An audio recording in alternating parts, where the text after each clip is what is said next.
Hello students, welcome back in your own channel that is Biosite, and today we are going to study about the fertilization and zygote formation. तो without wasting time चलिए शुरू करते हैं आज का video. Now the word is fertilization. Now जैसे ही मैंने यहाँ पे fertilization लिखा सबके दिमाग में आ गया सर क्या डेफिनेशन है. Fertilization is the process of fusion of male and female gamete which result in the zygote. ध्यान देना ये डेफिनेशन बहुत ही सिंपल है लेकिन ये डेफिनेशन उतनी ही ज़्यादा कॉम्प्लेक्स है. इस वीडियो में हम फर्टिलाइजेशन को बहुत ही डिटेल से डीप स्टडी करेंगे ताकि आपका कोई भी क्वेश्चन नीट में रह ना जाए अगर वो टॉपिक किससे होता है, फर्टिलाइजेशन से होता है ना. फर्टिलाइजेशन में जो सबसे पहला स्टेप है हमारे पास that is insemination. Now, what is insemination? Insemination is the entry of sperm or the semen in the female genital tract, and it take place during the copulation or you can say coitus. हमने पढ़ा है कि in a single ejaculation, ध्यान रहे ये मैं आपको बता चुका हूँ, in a single ejaculation approx 3 to 4 ml of semen is released which contain 3 to 3.5 billions of sperm. Clear? लेकिन ये सारे के सारे 3.5 billions of sperm एंटर नहीं करते इन द यूट्रस, एंटर नहीं करते इन द फैलोपियन ट्यूब और ना ही ये जाके फर्टिलाइज करते हैं. इन सभी 3.5 बिलियन में से only one sperm fertilize the ovum. आगे कहानी सुनते हैं जरा. नेक्स्ट पॉइंट इसी में आपको बताना चाहूँगा. मैंने आपको बताया था कि जो सीमन होता है जैसे ही रिलीज होता है सर्विक्स से पहले सीमन रिलीज होता है एंड एक बहुत ही कम अमाउंट सीमन की जो कि क्लॉट फॉर्म में होती है वो एंटर करती है in the uterus through the cervix. ये पॉइंट कुछ याद आ रहा है आपको. उसके बाद मैंने आपको बताया था कि जो क्लॉट है जो एंटर कर गया है इसके अंदर, यूट्रस के अंदर एंटर कर गया है, वो पार्शली मूव करता है by the contraction and relaxation of uterine muscles and थोड़ी देर के बाद जब वो क्लॉट डिसॉल्व हो जाता है, जब स्पर्म फ्री हो जाते हैं तो स्पर्म मूव करते हैं by the tail at a speed of 1.5 to 3 mm पर मिनट.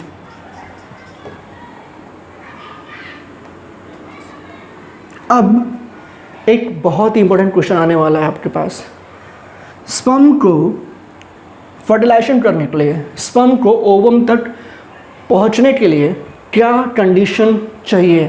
ध्यान देना, मोस्ट इंपॉर्टेंट क्वेश्चन है ये. A sperm require a optimum temperature, optimum pH and optimum concentration of calcium and magnesium. ध्यान रहे कैल्शियम मोस्ट इंपोर्टेंट है. Calcium के बिना फर्टिलाइजेशन नहीं हो सकती है, ये बात आप समझ लीजिए. तो इंसेमिनेशन में हमारे पास इतने सारे पॉइंट आए. अब यहाँ पे मोस्ट इंपॉर्टेंट पॉइंट है, ऐसा नहीं होता कि स्पर्म सीधे इंसेमिनेट हुआ एंड उसके बाद वो सीधे सीधे मूव कर रहा है और जाके ओवम के साथ फर्टिलाइज कर देता है. ऐसा नहीं होता. जैसे ही स्पर्म एंटर करता है in the female genital tract, A series of biochemical event और changes takes place in the female genital tract which make the sperm able to fertilize. ध्यान देना यहाँ पे देखो जरा, स्पर्म को क्या चाहिए? ऑप्टिमम पीएच चाहिए. एक अल्कलाइन मीडियम बहुत ज़्यादा सपोर्ट करता है स्पर्म को टू फर्टिलाइज. तो होता क्या है, जैसे ही स्पर्म एंटर किया वैसे ही स्पर्म अकेले अपने आप में फर्टिलाइज नहीं कर सकता क्योंकि उसको एक बहुत सारे मीडियम चाहिए.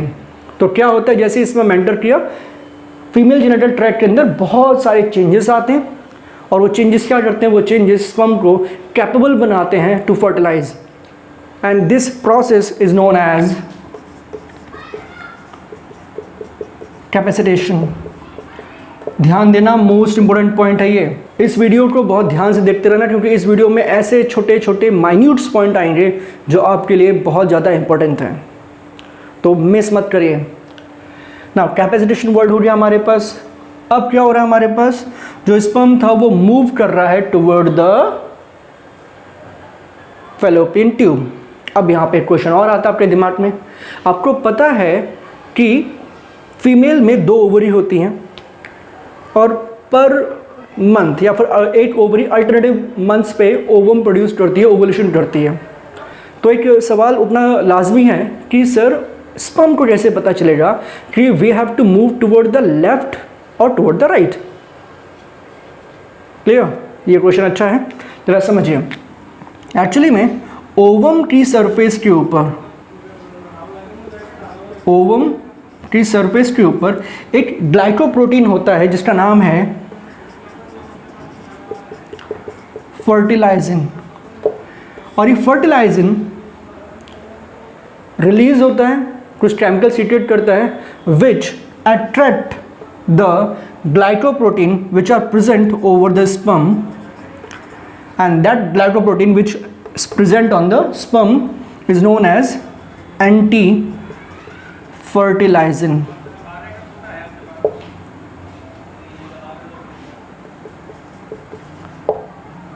ध्यान देना, ये जो फर्टिलाइजिन एंटी फर्टिलाइजिन रिएक्शन है ये स्पीशीज स्पेसिफिक होती है। क्लियर? तो अब शायद आपको पता चला होगा कि यस, कैसे स्पर्म को पता चलता है कि we have to move left और right by this fertilizin anti fertilizin interaction. चलिए आगे बात करते हैं। अब स्पर्म मूव करते करते कितनी स्पीड से मूव करते करते 1.5 to 3 mm पर मिनट की स्पीड से मूव करते करते कहाँ पहुँचेगा? इन एम्पुला रीजन। कहाँ पहुँचेगा? Ampulla reason. वाई? बिकॉज हम जानते हैं कि सर ओवम की वायबिलिटी 2 दिन की होती है और 2 दिन में वो कहाँ पहुँचता है? एम्पुला रीजन तक पहुँचता है। तो स्पर्म की मजबूरी है कि उसे भी कहाँ जाना पड़ेगा? एम्पुला रीजन तक जाना पड़ेगा। अब यहाँ पे एक सवाल का जवाब छुपा हुआ है। एक सवाल एनसीईआरटी में भी है, एग्जाम आइडिया में भी है, वो ये है कि सभी कॉपुलेशन में या फिर सभी कॉपुलेशन का रिजल्ट प्रेगनेंसी क्यों नहीं होता है? उसका आंसर यहीं छुपा हुआ है, इसी लाइन में छुपा हुआ है, क्योंकि सर ओवम की वायबिलिटी केवल 2 दिन तक होती है, तो इसलिए every copulation does not result in the pregnancy. चलिए आगे बढ़ते हैं। अब स्पर्म मूव करते करते करते करते कहाँ पहुँच गया? ओवम के पास, सेकेंडरी oocyte के पास पहुँच गया है। ये सेकेंडरी oocyte की प्लाज्मा मेम्ब्रेन है। ये जोना पैलिसिडा है और ये कोरोना रेडिएटा है। आई थिंक आपको याद होगा कि corona radiata is the secondary membrane. ये है हमारे पास जोना पैलिसिडा, ये है corona radiata and this one is plasma membrane, और ये रहा nucleus of secondary oocyte। Now this is secondary oocyte and ये रहा main hero, that is sperm. ये रहा स्पर्म का न्यूक्लियस, ये रहा स्पर्म का प्रॉक्सिमल सेंट्रियोल और ये रहा स्पर्म का एक्रोसोम। राइट? कहाँ पहुँच गया है? ओवम या फिर सेकेंडरी oocyte के पास पहुँच गया है। जस्ट फर्टिलाइजेशन होने वाली है, लेकिन अभी रुको थोड़ा सा। ध्यान रहे, मैंने आपको बताया था कि in a single ejaculation 3.5 billions of sperm are released, but only 100 of sperms are able to reach the fallopian tube. ध्यान रखें। क्लियर? अब आगे बात करते हैं। स्पर्म मूव करते करते कहाँ तक आ गया, सेकेंडरी oocyte के पास आ गया है। नाउ सेकेंडरी oocyte के पास आते ही जैसे ही कॉन्टैक्ट में आएंगे वैसे ही ये एक्रोसोम बस्ट कर जाएगा और उसके एंजाइम रिलीज हो जाएंगे। नाउ आई थिंक आपको पता ही होगा कि इस एक्रोसोम के अंदर जो एंजाइम होते हैं उन्हें हम क्या बोलते हैं, स्पर्म लाइसिन बोलते हैं। और ये स्पर्म लाइसिन 3 एंजाइम है यहाँ पे। Number 1 is hyaluronidase. I think आपको याद होगा, मालूम है ये वीडियो थोड़ा सा लेट बन रहा है, बहुत दिनों के बाद बन रहा है, लेकिन आई होप जितना मैंने पहले आपको पढ़ा रखा है उतना आपको याद होगा। Clear? Hyaluronidase. Number 2 is corona penetrating enzyme and number 3 is zona lysin. ध्यान रहे ये 3 एंजाइम प्रेजेंट होते हैं एक्रोसोम के अंदर और तीनों को कलेक्टिवली कहा जाता है sperm lysin and this 3 are the examples of hydrolytic enzymes. तो सबसे पहले जो एंजाइम यहाँ पर काम करेगा दैट इज हाइलोरुनिडेज। ध्यान रहे मैंने आपको बोला था कि जो स्पर्म है उसके फंक्शन के लिए कंडीशन कैसी होनी चाहिए, अल्कलाइन बेसिक कंडीशन होनी चाहिए। लेकिन आपको शायद याद हो कि जो कोरोना रेडिएटा है उसके अंदर एक एसिड प्रेजेंट है। कौन सा?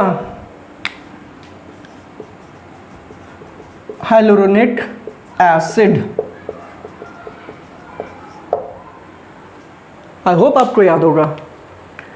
Now this hyaluronidase enzyme degrade this hyaluronic acid which is present in the corona radiata। तो पहले एंजाइम पे काम क्लियर हो गया। नाउ अब कौन आया हमारे पास, सेकेंड एंजाइम आया जिसका नाम है कोरोना पेनिट्रेटिंग एंजाइम। ना नाम बता रहा है किसे पेनिट्रेट करना है, कोरोना को। एक्चुअली में ये स्पर्म को हेल्प करता है to penetrate in the secondary oocyte और you can say immature ovum. अब क्या करेगा, ये कोरोना रेडिएटा को डिसॉल्व करना शुरू करेगा। ये कोरोना रेडिएटा डिसॉल्व होता चला जा रहा है और पीछे पीछे कौन आ रहा है, ये स्पर्म आ रहा है। क्लियर? इसका भी काम खत्म हो गया। अब कौन आई हमारे पास, अब आई हमारे पास जोना पैलेसिडा। अब ये क्या लिखा है, जोना लाइसिन, मतलब कि किसे ब्रेक करेगी, जोना को, जोना पैलेसिडा को। तो अब ये एंजाइम इसे भी पंचर कर देगा और पीछे पीछे कौन आ रहा है, स्पर्म आ रहा है। अब यहाँ पे स्पर्म एंटर कर जाएगा इन द सेकेंडरी oocyte। अब आ रहा है मोस्ट इंपॉर्टेंट पॉइंट। ध्यान रहे मैंने काफ़ी सारे वीडियोस यूट्यूब पे देखे हैं लेकिन इसके बारे में आंसर क्लियरली कोई भी नहीं देता। मैं आपको बेट लगा सकता हूँ कि जो नॉलेज आपको इस वीडियो में मिल रही है ना, आप ढूंढ लो वीडियो, आपको इतना डीप नहीं मिलने वाला। तो please concentrate on the video. Clear? अब देखिए अब क्या हुआ, हमारे पास स्पर्म एंटर कर गया है इन द ooप्लाज्म ऑफ सेकेंडरी। यहाँ पे एक बात याद रखने वाली है कि स्पर्म का केवल हेड रीजन ही एंटर करता है इन द सेकेंडरी oocyte और बाकी सारा मटेरियल जैसे कि मिडल पीस और टेल बाहर ही रहता है, डिग्रेड हो जाता है। ये बात समझने वाली है, ठीक है? ओके, मैं आपको कुछ और बता रहा था। यहाँ पे जैसे ही स्पर्म एंटर किया इन द सेकेंडरी oocyte वैसे ही इस प्लाज्मा मेम्ब्रेन के अंदर यहाँ पर लगे होते हैं कॉर्टिकल ग्रैन्यूल्स। क्या लगे होते हैं, कॉर्टिकल ग्रैन्यूल्स। और जैसे ही ये स्पर्म एंटर करता है वैसे ही इनकी परमिबिलिटी में कुछ चेंजेस आते हैं जिनकी वजह से ये जो कॉर्टिकल ग्रैन्यूल्स हैं अपने कंटेंट को, इनके अंदर जो भरा हुआ है उसको ये डिफ्यूज कर देते हैं in between the plasma membrane and zona pellucida. ध्यान रहे, और ये एक सीमेंटिंग लेयर बना देता है, एक हार्ड लेयर बना देता है जिसकी वजह से फर्दर स्पर्म एंटर नहीं कर पाते हैं। दिस हार्ड लेयर प्रिवेंट, शब्दों पे ध्यान देना, this hard layer prevent what, prevent polyspermy. Now what is polyspermy? Polyspermy means the entry of more than one sperm is known as polyspermy. लेकिन polyspermy नहीं होने देता, प्रिवेंट करता है। कौन? ये hard layer which is formed in between the plasma membrane and zona pellucida. किससे बनती है? From the cortical granules. ना ये पढ़ने में आपको इतना टाइम लग रहा है, लेकिन ये प्रोसेस बहुत ही क्विक होती है, within the millisecond से प्रोसेस हो जाती है। ना चलिए अब हम आगे बात करते हैं। एंड जैसे ही ये एंटर कर गया, क्या हो गया? फर्टिलाइजेशन हो गया। देखिए, अगर आप एक नॉर्मल स्टूडेंट होते तो फर्टिलाइजेशन मीन्स सर फ्यूजन हो गया, ज़ायगोट बन गया, right? But now you are a student of biology, specially you are aiming for NEET and especially you are the student of Biosite, तो आपको छोटे छोटे शब्दों में भी अंतर समझ में आना चाहिए। ये फर्टिलाइजेशन हुआ है, ज़ायगोट नहीं बना। अभी दो चीज़ें और बाकी हैं, one is syngamy and other is amphimixis, और तब जाके ये बनेगा ज़ायगोट। तो समझिए ज़रा ना। अब क्या हो गया? अब इसको हटा देते हैं क्योंकि ये डिसइंटीग्रेट हो जाएगा, और फाइनली यहाँ पे क्या आ जाएगा? ये रहा हमारे पास में न्यूक्लियस ऑफ स्पर्म, और ये रहा प्रॉक्सिमल सेंट्रियोल। यहाँ तक क्लियर है? अब क्या हुआ? ये जो सेंट्रियोल है ये अपने आप को डुप्लीकेट करता है और इतने से रेप्लिकेट कर लेता है, and one centriole is used by the nucleus of secondary oocyte। जरा याद करिए, ये जो सेकेंडरी oocyte है ये अरेस्ट हो गया था कौन सी फेज में? मेटाफेज सेकेंड में ऑफ मेयोसिस सेकेंड। लेकिन क्यों अरेस्ट हो गया था? क्योंकि इसके पास सेंट्रियोल नहीं था। अब इसे सेंट्रियोल मिल गया है, तो जैसे ही सेंट्रियोल इसको मिल जाता है वैसे ही इसके अंदर मेयोसिस 2 पूरी हो जाती है, and it give rise to cell. Number 1 is known as polar body, and I think you all know that this is second polar body. Again this will disintegrate or degrade, and but the second part which is formed after meiosis second is the nucleus, and only then this secondary oocyte is now known as ovum और ooted। अब तक ये क्या था? अब तक ये था सेकेंडरी oocyte और इट से इमैच्योर ओवम। अब जाके ये बना है मैच्योर ओवम और ooted। क्लियर? ना अब सेकंड स्टेप क्या हुआ? इसका काम खत्म हो गया ना। अब जरा समझिए, अब ये दोनों न्यूक्लियस क्या हो जाएंगे? फ्यूज हो जाएंगे। दोनों न्यूक्लियस क्या हो रहे हैं? फ्यूज हो रहे हैं। ये रहा फीमेल प्रोन्यूक्लियस या फिर एग का प्रोन्यूक्लियस, और ये रहा स्पर्म का प्रोन्यूक्लियस, और ये दोनों क्या हो रहे हैं? फ्यूज हो रहे हैं। Now this process is known as syngamy. Clear? Syngamy is the process of fusion of nucleus of male and female gamete. Clear? उसके बाद क्या होगा? उसके बाद इनके क्रोमोसोम भी क्या हो गए? फ्यूज हो गए, and the process of fusion of chromosome, mixing of chromosome of the two gametes is known as amphimixis. ध्यान रहे, नॉर्मल स्टूडेंट के लिए ज़ायगोट बनता है आफ्टर फर्टिलाइजेशन, पर आप एक बायोस्टेट के सर ज़ायगोट बनने में फर्टिलाइजेशन होती है, सिंगैमी होती है, एम्फीमिक्सिस होती है, और तब जाके बनता है हमारे पास ज़ायगोट। क्लियर? ना ये जो सेकंड पोलर बॉडी था ये डिसइंटीग्रेट हो जाएगा, तो बचा क्या हमारे पास? अब ये स्ट्रक्चर बन गया हमारे पास ज़ायगोट, जिसके ऊपर क्या चीज़ प्रेजेंट है? जोना पैलिसिडा प्रेजेंट है, और धीरे धीरे ये जो हमारे पास में कोरोना रेडिएटा था ये डिसॉल्व होता चला जाएगा। क्लियर? ना जैसा इस वीडियो की हेडिंग है कि फर्टिलाइजेशन एंड ज़ायगोट फॉर्मेशन, तो हम इस वीडियो में ज़ायगोट भी पढ़ चुके हैं और फर्टिलाइजेशन भी पढ़ चुके हैं। इसका मतलब है कि इस वीडियो में इतना ही, और अगले वीडियो में हम पढ़ेंगे development of zygote and implantation. ध्यान देना बच्चों, आपको अगर नीट क्रैक करना है, आपको अगर आपकी लाइफ में कुछ बनना है, तो you have to get the deep knowledge, और उसके लिए हम यहाँ बैठे पड़े हैं। इस गर्मी में इतने पसीने में वीडियो बना रहे हैं, ओनली बिकॉज ऑफ यू। तो please get benefit of this video and improve your knowledge. Thank you.